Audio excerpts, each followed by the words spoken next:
Yun, so good morning sa inyo lahat mga kaibigan. Papunta tayo ng Lingayen ngayon, wala tayo sa trail. At makikipagpalit daw ng bike sa akin ng aking ama. So ihahatid natin itong ating gamit na mountain bike.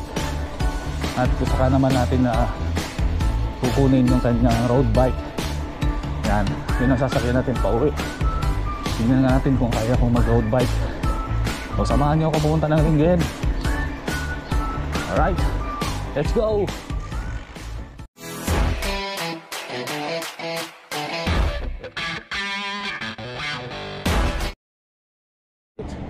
Time check, it's 6:49 in the morning.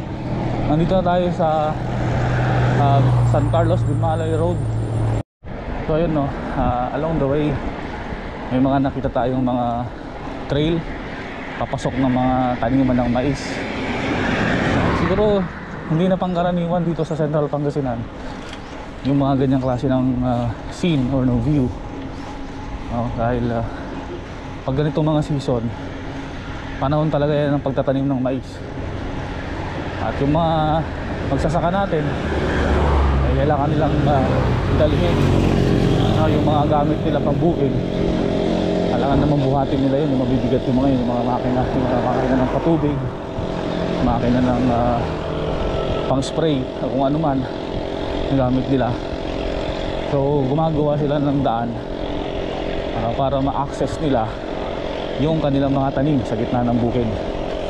Para sa akin siguro, kasi dahil hindi naman ako talaga lumaki dito sa Central Pangasinan, galing ako ng Western Pangasinan.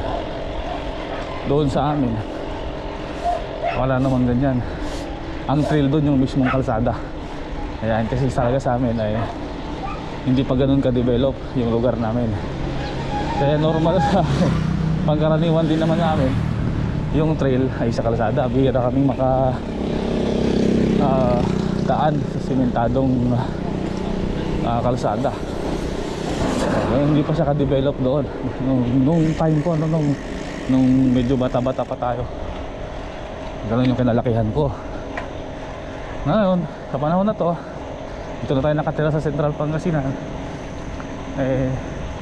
Para sa akin hindi rin pangkaraniwan yung ganun. Ngayon ko lang na-experience yun, na dumaan sa ganong klase ng trail sa gitna ng bukid. Hindi ko ina-expect. Matagal-tagal na ako na nandito sa Pangasinan, pero dito sa Central Pangasinan, pero ngayon ko lang napasok actually yung mga taniman ng mais na meron palang mga ganun sa gitna ng bukid. Nakakatuwa. Kasi karo sa iba normal lang sa kanila yon. Sa akin parang special siya dahil yun nga, dahil first time ko siyang maranasan. Lahat naman ng first time ay special para sa atin. Ayan, so time check, it's 6:54, mag-aalas 7 na. Nandito na tayo sa part pa rin ng lampas na tayo ng Parayaw. Ayan, Parayaw Binmalay. So, papunta pa rin ng Manat to, dire-diretso. Sa likod ko papunta ng San Carlos, Basista, Bayambang. Itong sa harapan ko, pag dire-diretso mo to, makakarating ka sa dulo nito, yung main highway. Pag kumaliwa ka, papunta ng Binmalay, papunta ng Western Pangasinan yon. Bayan ng Binmalay, Lingayen, Labrador. Ayan, papunta ng Western Pangasinan. At pag kumanan ka naman sa dulo nito, papunta ng Dagupan, San Fabian. Ayan, papunta ng North. Okay, so dire-diretso lang tayo. Kwentuhan ulit tayo mamaya. Medyo hinihingal na tayo. Alright.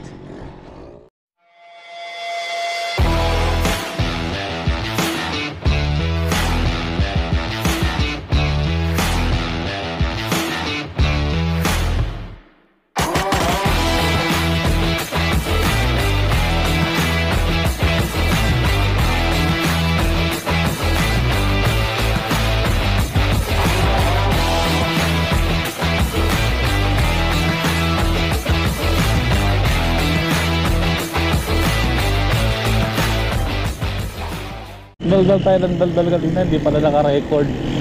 Anyway, Kaya dito na tayo sa San Isidro, sa bayan ng Binmalay. Nalampasan na natin yung town proper ng Binmalay. Dami-dami kong kinikwento doon. Hindi pala naka-record yung camera natin.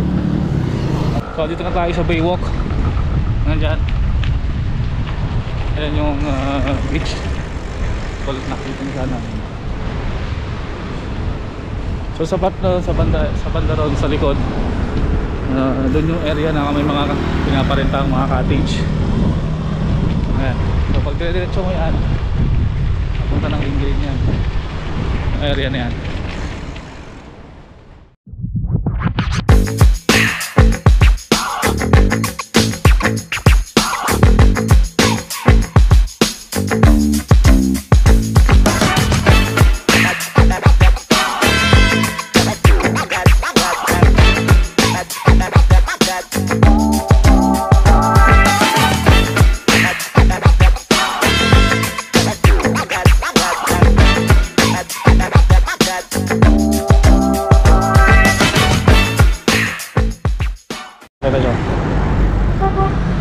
Ayan ang Capitol, Pangasinan Capitol.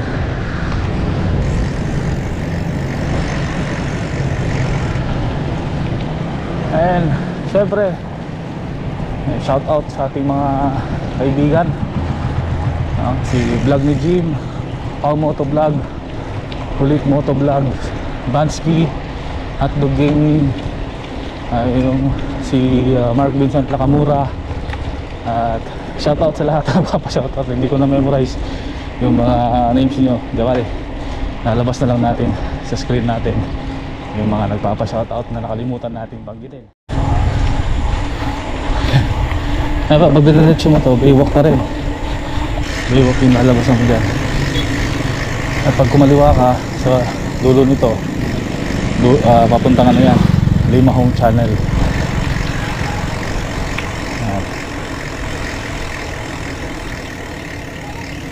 Morning.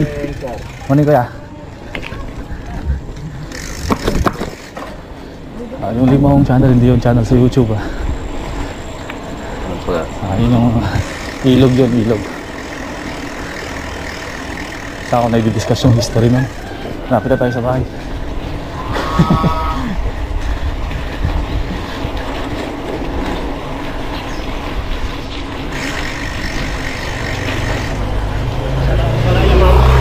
Tol! Siyanggal, di ka kilala eh. Nakabunata mata, pandinig. We're here. Good morning!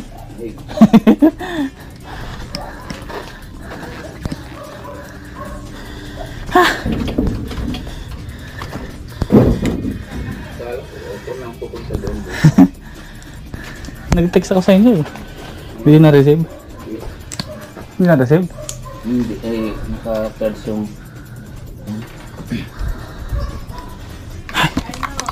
Sige po. Madilim? Ha? Galing ka sa liwanag. Hi! Morning!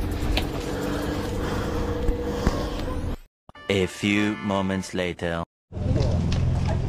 Ayun, naka-road bike na tayo. Pauwi na tayo, pauwi na.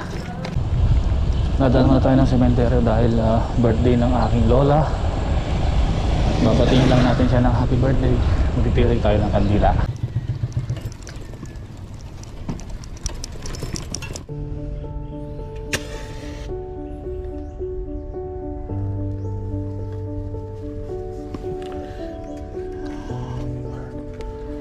Happy birthday to you. Happy birthday to you. Happy birthday. Happy birthday. Happy birthday to you. Happy birthday, Nay. Tatay. Nanay. Miss ko na kayo. So, galing na tayo ng sementeryo. Uwi na tayo.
patapusin tong vlog na to.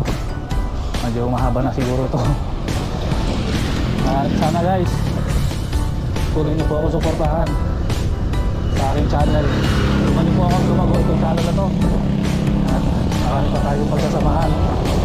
Marami pa akong gustong i-share sa inyo mga lugar na pupuntahan natin. Kasama kayo. Hindi ko nga kayo kasama physically, pero kasama ko kayo sa camera. Nandito kayo, nakapanood, nakasubaybay. So salamat. Maraming salamat sa inyo. Huwag niyo pong kakalimutan na mag-like, mag-comment naman po kayo kung saan po tayo, saan po yung gusto, ano po yung mga lugar na gusto nyo makita dito sa Pangasinan. Dito muna sa Pangasinan dahil hindi pa tayo pwedeng lumabas ng malayo. So paki-comment po sa baba kung saan po yung mga magandang lugar dito sa Pangasinan pwede natin puntahan gamit ang bike at gamit ang motor.